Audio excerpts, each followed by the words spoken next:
नमस्कार बंधुरा, आज आमी आपनादेर बेगुन ना पुड़िए सम्पूर्ण नतून धरनेर एकटा बेगुन भर्तार रेसिपि करे देखाबो। तार जन्य एखाने आमी एकटा बेगुन निয়েছি एकटा टमेटा, एक टुकरो आदा, दुटो काँचा लंका, কিছুটা ছোট চিংড়ি মাছকে ভালো করে খোসা ছাড়িয়ে ধুয়ে লবণ হলুদ মাখিয়ে নিয়েছি কিছুটা পরিমাণ ধনেপাতা কুচি, কয়েকটা রসুনের কোয়া আর নিয়েছি একটা পেঁয়াজ। এখন আসুন বন্ধুরা, আমি কিভাবে এই লোভনীয় বেগুন ভর্তার রেসিপিটি করি। প্লিজ বন্ধুরা ভিডিওটি একটা লাইক দিয়ে ফুল ওয়াচ করুন। প্রথমে আমি বেগুন আর টমেটোকে একটু কেটে নেব। আমার রান্নায় একটু কেটে নিলে সুবিধা হবে, আর বেগুনটা তো একটু কেটে নিতেই হবে, না হলে বেগুনের ভিতরে যদি পোকা থাকে তাহলে রান্নার পরে আর খাওয়া যাবে না। তাই আগে থাকতে আমি বেগুনটা কেটে নিয়ে চেক করে নেব। তাহলে বন্ধুরা আমি এগুলো কেটে নিয়ে ফিরে আসছি, আপনারা কিন্তু সাথেই থাকুন। রান্নার জন্য এখানে আমি একটা কড়াই গরম করে তাতে সামান্য একটু সর্ষের তেল দিয়ে দিয়েছি। তেলটাকে চারিদিকে এইভাবে একটু ঘুরিয়ে নিচ্ছি। তেলটাকে কিন্তু ভালো রকম গরমও করে নিয়েছি। এখন যে বেগুন আর টমেটোটা কেটে রেখেছিলাম সেটা এইভাবে দিয়ে দেব।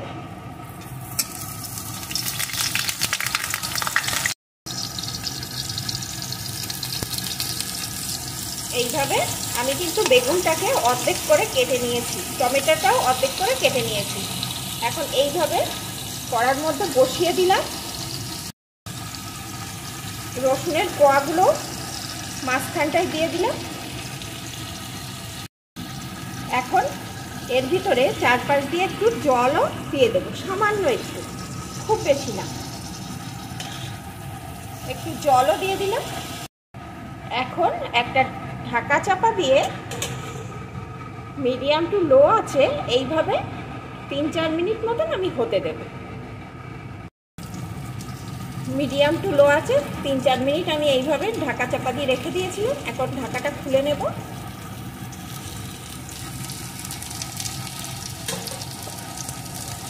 ঢাকাটা খুলে নিলাম। এখন এই বেগুন টমেটোগুলোকে উল্টে দেব। এই দেখুন বন্ধুরা, বেগুনটা কিন্তু অনেকখানি সিদ্ধ হয়ে গেছে। এখন এইভাবে একটু উল্টে দেব। টমেটো বেগুন সব উল্টে দেব।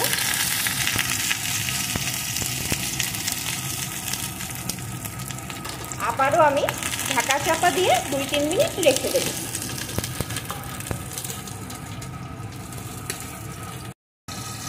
তিন মিনিট পর আমি ঢাকাটা খুলে নেব।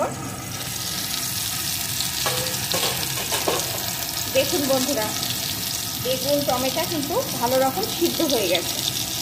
এই যে একদম পুরোপুরিভাবে সিদ্ধ হয়ে গেছে। এখন এই মাঝখানে যে একটু তেল আছে এর ভিতরে আমি লবণ হলুদ মাখানো চিংড়ি মাছগুলোকে দিয়ে দেব। আপনারা চাইলে চিংড়ি মাছটা না দিয়েও করতে পারেন, তবে চিংড়ি মাছ আমরা সকলেই কিন্তু খেতে ভালোবাসি, তাই চিংড়ি মাছ দিলে কিন্তু ভর্তার টেস্ট আরও বেড়ে যাবে। চিংড়ি মাছটাকে একটু নাড়িয়ে নেব।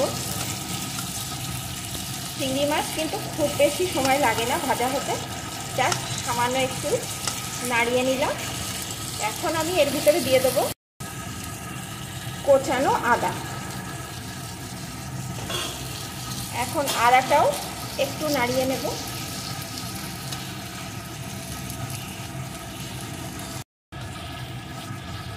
চিংড়ি মাছের সাথে আদাটাও একটু ভেজে নিয়েছি।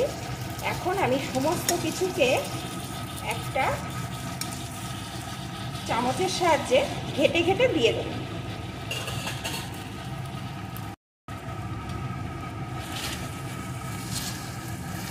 এরকম করে চেপে চেপে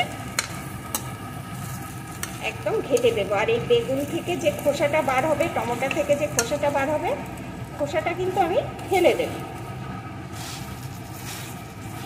এইভাবে দেখবেন চাপ দিলেই সমস্ত কিছু সুন্দরভাবে মাখা হয়ে যাচ্ছে। এইভাবে মাখতে মাখতে দেখুন বন্ধুরা, টমেটোর খোসাটা কিন্তু আলাদা হয়ে যাচ্ছে, বেগুনের খোসাও আলাদা হয়ে গেছে। এগুলোকে ফেলে দিয়ে আমি ফিরে আসছি। বেগুন, টমেটো সব কিছু খোসা আমি ফেলে দিয়ে এইভাবে ভালো করে ঘেটে নিয়েছি। আমি চামচের সাহায্যে করলাম, আপনারা চাইলে ঘরে যদি ম্যাশার থাকে ম্যাশার দিয়ে করবেন, বা কোনো স্টিলের গ্লাসের পেছন দিয়ে দেখবেন এভাবে চাপ দিলে ভালো রকম উঠে আসছে। এখন আমি এর ভিতরে দিয়ে দেবো একটা পেঁয়াজ কুচি, সাথেই দিয়ে দেবো কিছুটা কাঁচা লঙ্কা কুচি। ঝালের পরিমাণটা আপনারা আপনাদের স্বাদ অনুযায়ী দিয়ে নেবেন। দিয়ে দেবো সামান্য একটু হলুদ গুঁড়ো, স্বাদ অনুযায়ী লবণ। আপনারা চাইলে এখানে একটু লঙ্কার গুঁড়োও ব্যবহার করতে পারেন, তবে আমি যেহেতু কাঁচা লঙ্কাটা অনেকখানি দিয়েছি আর আমার এই কাঁচা লঙ্কা কুচিতে অনেকটা ঝাল, তাই আর লঙ্কার গুঁড়ো দিলাম না।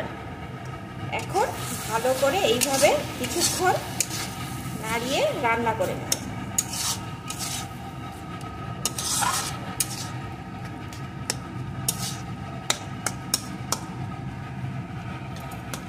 এখনই এটা দিয়ে কিন্তু দারুণ সুন্দর একটা গন্ধ উঠে আসছে। এখনও কিন্তু এর মেন উপকরণ দেওয়া বাকি আছে, তাই বন্ধুরা আপনারা কিন্তু দেখতে থাকুন। এখনও কিন্তু আমার রান্নাটা কমপ্লিট হয়নি। আমি এইভাবে কিছুক্ষণ ভেজে নিয়ে ফিরে আসছি। বেশ কিছুক্ষণ নাড়িয়ে নিলাম। এখন আমি এর উপর দিয়ে দেবো একটু ধনেপাতা কুচি, সাথে দিয়ে দেবো একটু সরিষার তেল।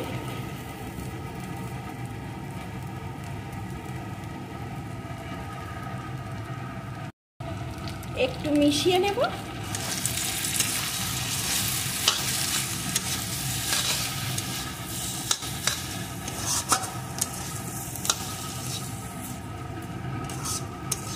এখন কিন্তু আমার এই বেগুন ভর্তা পুরোপুরিভাবে রেডি। দেখুন বন্ধুরা কতটা লোভনীয় আর অসাধারণ একটা গন্ধ উঠে আসছে। গরম ভাত কিংবা রুটি এরকম বেগুন ভর্তা শীতের দিনে অসাধারণ খেতে লাগবে। এখন এটা আমার পুরোপুরিভাবে রেডি, আমি নামিয়ে নেব। বন্ধুরা আমার এই বেগুন ভর্তার রেসিপি আপনাদের কেমন লাগলো প্লিজ কমেন্ট করবেন, ভালো লাগলে অবশ্যই লাইক শেয়ার করে দেবেন।